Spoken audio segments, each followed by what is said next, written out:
Live from the KWQC Broadcast Center, this is TV6 Quad Cities Today.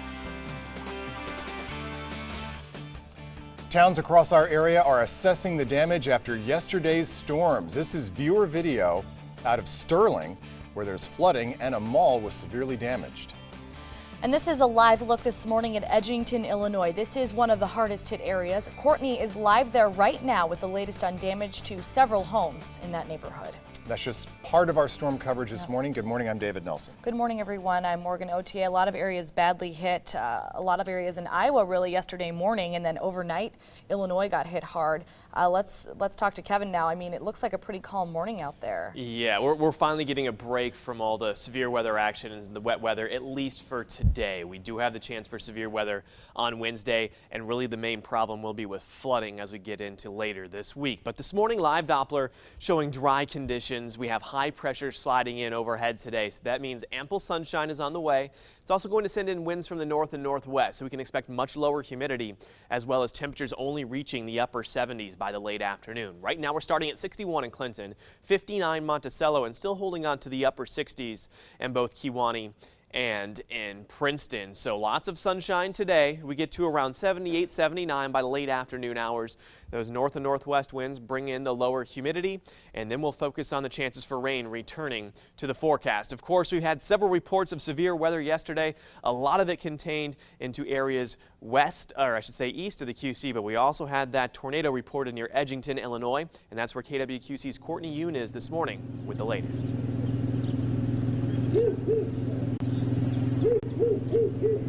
Kevin, take a look at this home here. You can see in that empty spot between this house and those trees, that's where an attached garage used to be. Here in the street, you can see a ton of debris. Here's the framing from that attached garage and things that were inside of it, like freezer fluid, even an electric saw, speakers, things like that. So much debris here in the street, and a lot of cleanup for neighbors here. They're already, a lot of them, out looking at the damage on their properties. And even last night, neighbors were also out assessing the destruction. Some were putting tarps on their roofs where shingles had been blown off. The streets were lined with insulation that had been ripped out from the inside of their homes. Tree limbs and electrical wires were down across the neighborhood. Jeff Keller was home when it happened. He describes what it was like being in the middle of the storm. I started hearing the house snapping and crackling and popping, and I decided I better get cover somewhere. Everybody's safe. Yeah, the neighbors weren't home in their house because they lost the whole garage.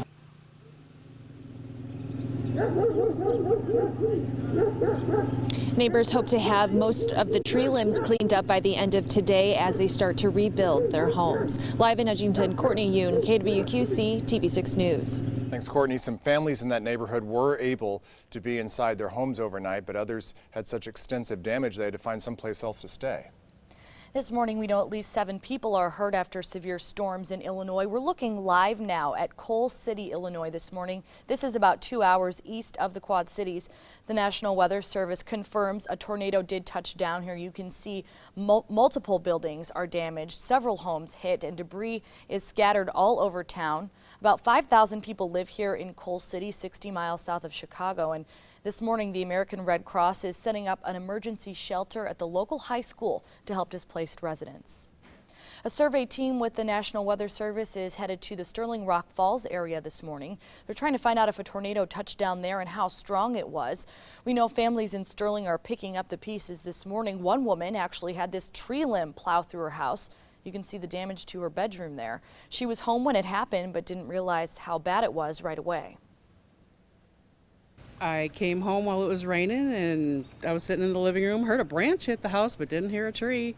We went and checked on the bedroom later, and the tree is ripped through my bedroom. It's right through the roof and into my room. I just heard a branch. I really didn't hear the severity of it. It's pretty bad in there.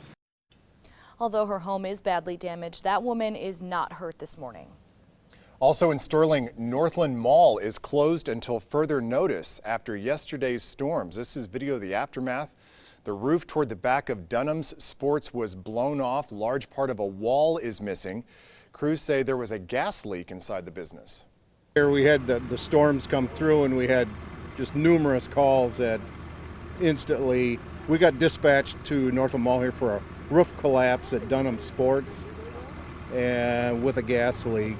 So we responded here, found that there was a 2-inch gas line that was ruptured, and there was a structural collapse in the building itself.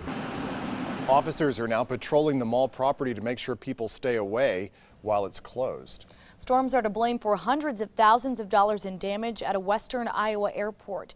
This is video of the aftermath at Sheldon Regional Airport in O'Brien County. The National Weather Service says early in the day Monday, wind gusts reached 95 miles per hour. An airport employee says the storm totaled airplanes and equipment.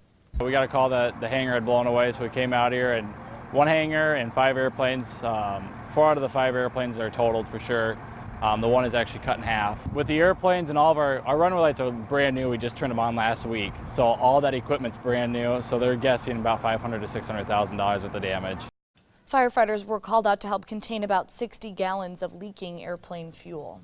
In Joe Daviess County, storms caused the roof at the Menominee Firehouse to collapse. There were 3 trucks in the garage underneath it all. All 3 were damaged, but the fire department has 8 vehicles, so it can still function. Primary goal at this point is to get the building off of the trucks, get the trucks out, have them inspected. Damage in Menominee is isolated to this one area of the firehouse. High winds in a community north of Waterloo knocked a home off its foundation, trapping 2 people inside. A husband and wife, both 78 years old, were pulled from their Maynard home by rescue crews. The husband is not hurt, but his wife broke both hips and was rushed to the hospital. Officials believe the home was hit by more than just high winds. I'm not a weather expert, but it looked more like a small tornado that got it versus straight line winds. According to the Sheriff's Department there, the storms damaged several hog and chicken facilities. Heavy wind and rain also brought down trees and power lines. Severe storms tore through several parts of Illinois, as we've been talking about in Lee County, about 60 miles west of Chicago. Storms damaged vehicles at a trailer park. One woman was inside her trailer when a storm hit. Her grandson says the entire structure was caved in. Walking up to my grandmother's trailer, the whole entire front frame from the tree hitting it caved down on my grandmother's car, and there's no roof now on her trailer.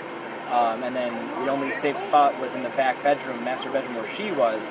And just looking down the main hallway down the trailer, you can see the tree branches and all the tree trunk inside the trailer. Literally just caved all into the trailer. Fire officials say at least 1 person was injured. National Weather Service has a flood warning in effect for the area. Heavy winds are responsible for damage to this grain bin in Rockford, Iowa. The bin was knocked down from its base. Parts of it were blown across the roadway and into a nearby field. All right, let's take a live look at some viewer pictures. This one was taken at Sterling High School. You can see debris spread across the track. Also in Sterling, this one was taken at 14th Street and 6th Avenue. You can see the street is completely covered in water there. Remember, you can always stay up to date on the latest weather conditions no matter what's happening with the QC weather app. It's not only convenient to have on your phone, but it's also important if you ever lose power or you've got to leave your TV to take shelter. You can always have the QC weather app with you. It's free to download. New this morning, crews responded to a working structure fire overnight at a home in Davenport. Call came in around 1:30 this morning when a neighbor noticed smoke coming from a garage. Fire department arrived and had the flames put out in about 10 minutes. The garage and 1 vehicle have minor damage. No word on what started the fire. An East Moline man on vacation in the Lake of the Ozarks is dead this morning. Police there say it looks like he was killed by electric shock. 21-year-old Marcus Colburn and another person were swimming when police say the 2 felt electricity in the water. Investigators say Colburn grabbed the dock ladder to get out. That's when he was shocked and fell face down back into the water. He was taken to the hospital where he later died. The lightning that comes with heavy rain and storms is extremely dangerous. This weekend, an Iowa woman was struck and killed by lightning while she was walking between campsites at a recreation area near Palo. Energy experts warn everyone to stay away from windows and doors during a lightning storm. They also say you should avoid the bathtub or the shower because lightning can travel through pipes. During the summer months, outdoor athletes are especially at risk. Those we spoke with say they take extra precautions. I stay away from trees and water and stuff like that. The girls I golf with, it just looks like it's going to lightning and off we go. My kids, I have a couple of them who are runners, and so I just tell them if you see any lightning in the area, come back home immediately. Energy experts say if you hear thunder, lightning is close by, but don't hesitate to help someone who's been electrocuted, as victims do not carry an electrical charge. A group of Davenport aldermen met behind closed doors yesterday at City Hall to talk about the future of City Administrator Craig Malin. Mayor Bill Gluba asked Malin to resign last week over an undisclosed financial agreement about the work at the new Rhythm City casino site. 5 aldermen were in yesterday's meeting at City Hall, including 2 who skipped last week's special council meeting. Malin has said he will not resign before tomorrow night's City Council meeting. I put on the agenda for Wednesday. My original request is that if he's not resigned by Wednesday, the council will be asked to terminate him. If Malin is dismissed, his contract guarantees him a severance of about $256,000. Aldermen say there could be more information released sometime today. Davenport Superintendent Dr. Art Tate says he cannot find the right words to describe his disappointment in the Iowa legislature. At last night's board meeting, Tate said he had hoped lawmakers would fix Iowa's 40-year-old school funding formula. He hoped lawmakers would even out the funding for districts across Iowa.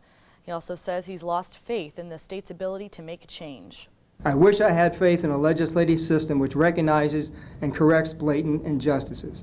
Unfortunately, what I observed in this year's action shocked me, and I've almost completely lost hope in the government's ability to erase the funding inequality.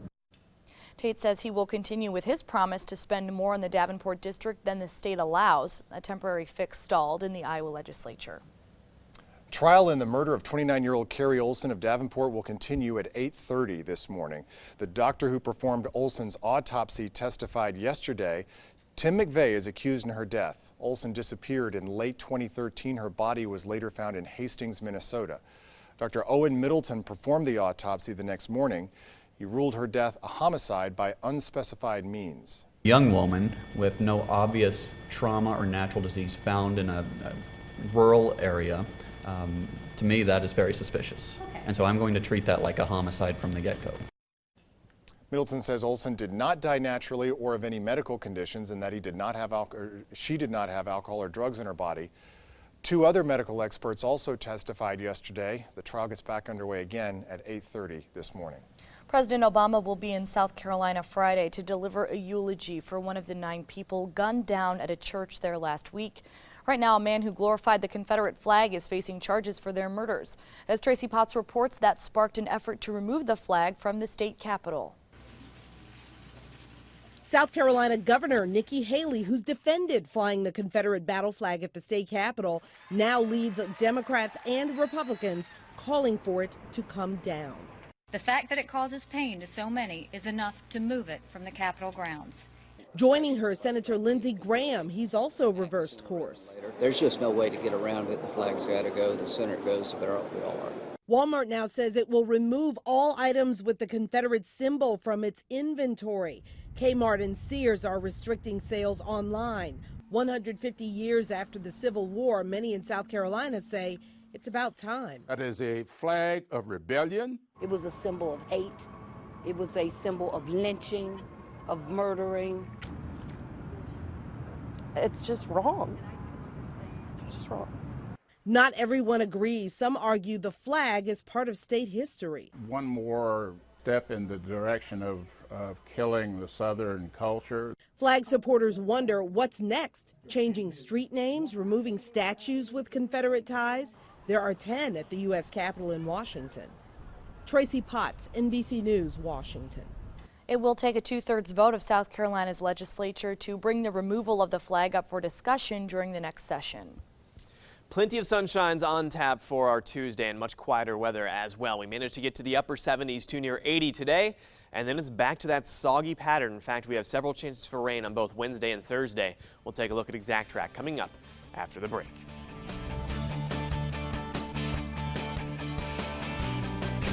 You're watching David Nelson and Morgan Otier. This is KWQC TV6 Quad Cities Today. All right, welcome back. This is a live shot at Coal City, Illinois. That's about 2 hours east of the Quad Cities. As we've been talking about this morning, severe storm damage there. National Weather Service confirms a tornado touched down there. City's emergency manager says numerous buildings, structures have been damaged. Several homes have been hit, debris scattered everywhere, and you can tell from some of the video we're seeing that a number of homes have been destroyed. The Red Cross is setting up emergency shelters to help displaced residents, and Coal City is actually trending on Twitter right now because of the widespread damage and the call for help. Giant hailstones battered Mechanicsville, Iowa yesterday. Golf ball-sized hail fell during the morning hours. Dan Gottschalk posted this video on his Twitter feed. If you have any video or pictures from yesterday's storms, of course, we want to see them. You can post them to our Facebook page or email them to us at news@kwqc.com. And now, the Quad Cities' most reliable forecast with meteorologist Kevin Phelps. And what you don't see in that video is about 5 minutes later when that hail grew to baseball size and actually put a nice dent in his car, also shattered his windshield. Now, live Doppler here this morning has a clean sweep. Nothing but dry conditions expected today. Certainly something that we need after this very soggy pattern that we've been in. Now, an area of high pressure slides in overhead today. That sends in winds from the north at around 5 to 10. Not only is that going to bring in lower humidity, it means we get to stick with lots of sunshine for our Tuesday. Right now we're in the mid-60s in the Quad Cities, 64 now in Galesburg, and checking in at both 59 in Monticello and Galena. Winds from the north here this morning, 5 to 10 miles per hour, really bringing in those lower dew points that have already dropped to the low 50s in Dubuque, upper 50s in the QC. So you get the idea. We're in for a cooler and more comfortable day with much quieter weather here for the QC. So ExactTrack shows at least a few clouds trying to spread into some of our northern counties by the late afternoon, but by and large, we're expecting a lot of sunshine today. High temperatures get to the upper 70s and low 80s, which is slightly below average for this time of June. But tonight, clouds start to increase. We'll start off in the upper 50s and low 60s on Wednesday morning, but showers and thunderstorms break out to our south and west, and those are slowly going to impact our southern counties by Wednesday morning. This initial round that moves through by midday, that's one that we could be watching for the possibility of some severe weather, meaning straight line wind damage and some large hail. But really what we need to focus on is the heavy rain that will continue to develop here and track across portions of the QCA. This warm front slowly lifts to the north on Wednesday, and then we'll have rounds of showers and thunderstorms as we go into, say, early Thursday morning. We finally see the rain chances start to taper off until Thursday afternoon. So quite the active pattern is setting up over the next 48 hours. In fact, we can expect anywhere from 1 to as much as 3 inches of rain across the area by Thursday afternoon. So hopefully everybody's sump pumps are still keeping up with all the moisture. Right now we go for highs in the upper 70s today with lots of sunshine, those north winds at 5 to 10, 77 in Dubuque and 78 today in Galena. We go for 80 in Galesburg and 81 in Sterling Rock Falls. 59 tonight. Again, we'll watch for those showers developing mainly south of Highway 34, and then those will slowly become widespread by late Wednesday night and especially into Thursday morning. We'll dry things out for the first part of the weekend before more storm chances return by Sunday evening. Good morning. Coming up on today, an NBC News exclusive, Lyle Mitchell, the husband of the woman accused of helping those 2 killers escape from prison in upstate New York, is speaking out for the very first time, and he's got a lot to say about her alleged involvement and what it means for their relationship going forward. Also ahead, how safe is the air you're breathing in planes? This morning, the new lawsuit over toxic fumes that could be leaking into the cabin. Plus, Mark Wahlberg will stop by as he gets set for the release of Ted 2. That and much more ahead as we get started on a Tuesday morning right here on Today. The back edge of the cloud cover is now well to our east this morning, so we can expect a lot of sunshine out there for your Tuesday. Temperatures right now, maybe a little bit cool for some of us. We're in the upper 50s in both Dubuque and Galena. We're at 66 in the QC and now up to 67 degrees in Princeton. Winds are expected to remain from the north and northwest all day long at around 5 to 10 miles per hour. So that should limit us to the upper 70s to near 80 today. It also ushers in lower humidity, making for a very comfortable afternoon. All right, this morning we know at least 7 people are hurt after severe storms across Illinois. This is a live look at Coal City this morning, one of the hardest hit. This is about 130 miles east of the Quad Cities. The National Weather Service confirms a tornado touched down here. Numerous buildings are damaged. You can see them in this live video. Several homes have been hit and debris is scattered all over town. About 5,000 people live here in Coal City. This morning, the American Red Cross is setting up an emergency shelter at the local high school to help displaced residents. A National Weather Service survey team will visit Edgington, Illinois today. They're trying to find out if a tornado touched down there. KWQC's Courtney Yoon joins us live from Edgington right now. And Courtney, several homes there look destroyed this morning.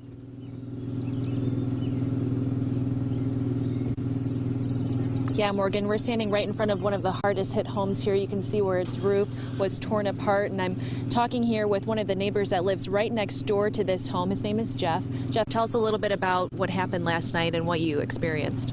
Well, they come up real quick. I was just relaxing inside our house and didn't really hear anything. They always talk about you'll hear a freight train sound, but I didn't hear anything. Just seeing a lot of wind and hard rain right away, and the room I was in started snapping and cracking, and so I decided I better take cover, and my wife and I met down in the basement, and for the most part, by the time we got down there, the damage was done and the storm was gone. So you know, we're all okay. I mean, what was that experience like, and looking at all the aftermath now? I mean, what are you thinking? What are you feeling? You know, I'm probably a little more emotional today about it. Last night I didn't have time to think. I had, you know, family and friends came over to make sure we were all okay, and they showed up with tarps and all kinds of things to cover my house so that the roof is covered, so I don't get too much more damage if it was to rain or anything. And so today's going to be a little bit harder. A lot of work ahead of us to get things cleaned up today. And what kind of damage did you guys have at your home? Probably half my shingles and the tar paper underlayment is gone. I've got some structural damage to my garage that'll have to be taken care of. My travel trailer, our 4th of July plans have now been changed, since my travel trailer is now across on the other side of the driveway and on its side. And but you know, we were able to stay in our house last night, which is good compared to our neighbors, what they're going through. Well, thanks for being with us today, Jeff, and best of luck to rebuilding your home and the neighborhood here today. All right, thank you. Thank you very much. And neighbors are saying that they're hoping to get some trees cleaned up, and they're already outside assessing the damage to their properties today. Live in Edgington, Courtney Yoon, KWQC TV6 News. Courtney, thank you. State agencies in Illinois are ready to help communities hit hard by the weather. This morning, Governor Bruce Rauner activated the State Emergency Operations Center in Springfield. Crews there are ready to deploy state resources to response efforts locally. A storm chaser captured this funnel cloud last night in Illinois City. This is in Rock Island County, just across from Muscatine, across the river. Severe weather and possible tornadoes hammered northern Illinois. 2 hours east of the QC, several residents of Coal City are reported trapped because of storm damage. Officials say rescue operations have been hampered by heavy rains and debris. At least 2 people there were hurt. All right, and also new this morning, a funnel cloud in Walton, Illinois, also caught on camera. Walton is about 80 miles east of the QC Metro, just south of Dixon. We know this storm damaged vehicles at a recreation trailer park in nearby Sublet, Illinois. Fire officials say 1 person in this area was hurt in the storms and taken to the hospital. All right, today though, we're looking at a live shot there, a beautiful sunrise. It's going to be a nice day today.